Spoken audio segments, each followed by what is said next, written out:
Hello, everyone. Bilal Malas here, and head of client success and partner at Lux Sales Consulting. I'm joined by Dillon, who's an investment advisor representative who specializes in helping registered therapists. And Dillon has been with us for a couple of months with the SLS Framework Mastermind and is consistently booking 2 to 3 ideal client appointments per week and has added an ideal client by now, and obviously a lot more down the pipeline. Is building his pipeline with individuals that he would have never met otherwise. So completely cold market way. We're talking about LinkedIn outside of his COI network of his own network or referrals from clients. So today we're going to talk about that journey. And Dillon, thanks for joining me. If you can just introduce yourself, who you are, where you're from, and what it is exactly that you specialize in. Yeah, absolutely. Thanks, Bilal. So my name's Dillon Kazemi. I'm originally from central Wisconsin. Now I live in Gilbert, Arizona, which is a southeast suburb of Phoenix. And I specialize in helping therapists with purpose planning for their finances. So in practical terms, of course, we're talking about all the usual things, but the difference with purpose planning is highlighting their values and reorienting finances to help live out those values. Mm-hmm. And before joining our SLS Framework Mastermind, you basically had a challenge in getting in front of more ideal clients and positioning yourself in a way to bring value to whichever niche you ended up choosing. Right now it's registered therapists. You didn't use plans well, but I want to talk about a little bit of the challenges you were facing as an advisor in kind of growing your business from the cold market instead of the traditional ways. Yeah, before, and honestly, I really wasn't doing anything in the cold market. I was relying a lot on just my own out and about efforts in the community, networking, all of that. And it worked. It's just two problems. It wasn't scalable because it depended on me. And it wasn't predictable, right? So I might go a couple of weeks, I get 10 referrals, and then go a few months without getting anything. So I wanted to be able to smooth the ride a little bit. So before the SLS framework, I was really just honestly feeling stuck, like I was on this hamster wheel with the peaks and the valleys. And now I've been able to really hone in on the messaging. Like you said, picking that niche was really a huge differentiator. That was something I spent a lot of time thinking about before, but hadn't really gotten anything nailed down. And then, of course, couldn't craft any messaging around it. I had seen other programs pop up, advertisements, other people messaged me about different frameworks and different masterminds, but none of them really caught my attention like this one. Well, I suppose that's, I guess, what we ended up working together is, the same way we specialize in helping advisors, you ended up specializing, right? And so after working with us, we were able to refine that process, have a way to automate prospecting efforts in the cold market. And, the cold market is LinkedIn. Again, for anyone who's not using LinkedIn, get on it. And you were able to find your ideal clients. Can you tell us more about how that process is? And more importantly, how are prospects reacting, right? So you've never met these individuals, you're coming in, they're all registered therapists. They see that you're a specialist in helping them and them only. How are those conversations going? And kind of how was that first deal closed and the ones coming ahead? Yeah, definitely. So that first deal, I'll actually get to that story in a little bit. But as far as crafting or picking down on that niche, like I said, I had spent a lot of time trying to do it before, no success.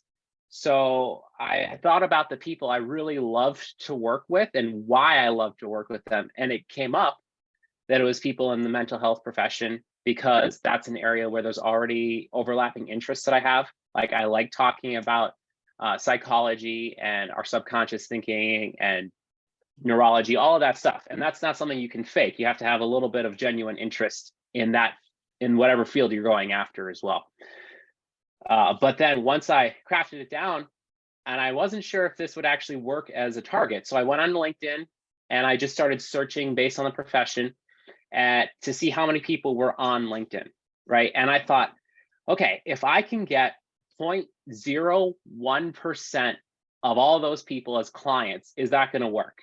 And there was something like 156,000 therapists on LinkedIn. So 0.01% would have been enough. And I said, okay, let's roll with this and see how it goes. The conversations themselves, I can think of maybe 4 or 5 total who have actually been a little upset from just the cold outreach compared to the literal hundreds and hundreds who have said things like, "You just reached out to me at the perfect time. I've always been thinking about this. We went to school to learn how to be therapists, not how to run a business," and different variations of that. So it's been a very positive response. I will add in that initially it wasn't necessarily negative, but it was a lot of confusion. So then I used that to continue to refine the message and can refine the nerve touching part of it. Yep. Yeah. So basically you crafted your marketing messages and you refined them over time, which right now you feel like is right on the dot. And that's obviously part of the process of any marketing process. You want to refine it as you go along.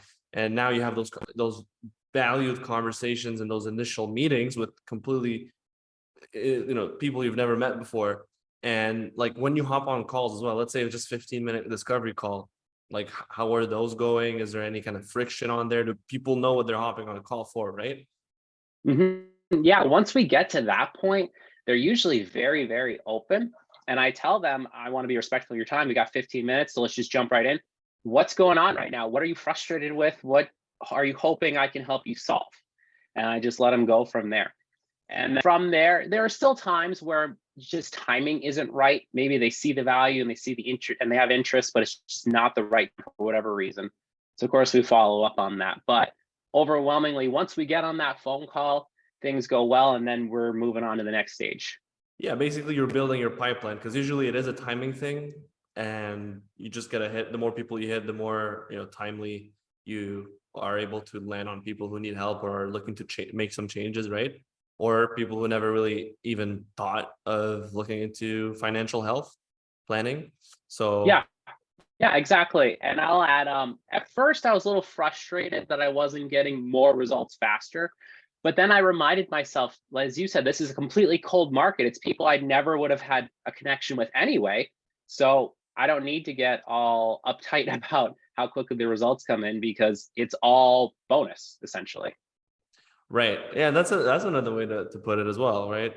Because on top of your referrals from your clients and okay, sure, just odd social event here and there, basically now you have a way to consistently know how to back your mind that I'm doing my job of prospecting for ideal prospects and building that pipeline. And I'm sure you have some clients coming in, yeah, once a month. And then ideally you want to add 1, 2, 3, 4 ideal clients a month. And then obviously these numbers go up because the pipeline is being built because it's a timing thing. Just like you Mhm. said, I'm sure you're adding yourself some tasks to follow up. All right. Well, Dylan, that's pretty much it for today. And if you just had a final word for any other advisor out there who's on the edge of investing into themselves, either with our SLS framework or any other investment, what would you tell them? I would say that you have to do something that's going to be a little bit scary and push you outside of your comfort zone. And that's probably what caused me to finally take the plunge, even though I had been looking at the SLS framework for almost 2 years. I was at this point where I recognized I needed to do something a little bit scary and it was going to cause me to grow. And that's what this was able to help me do. Awesome. Dylan, thanks for joining us today and sharing your story. Thank you.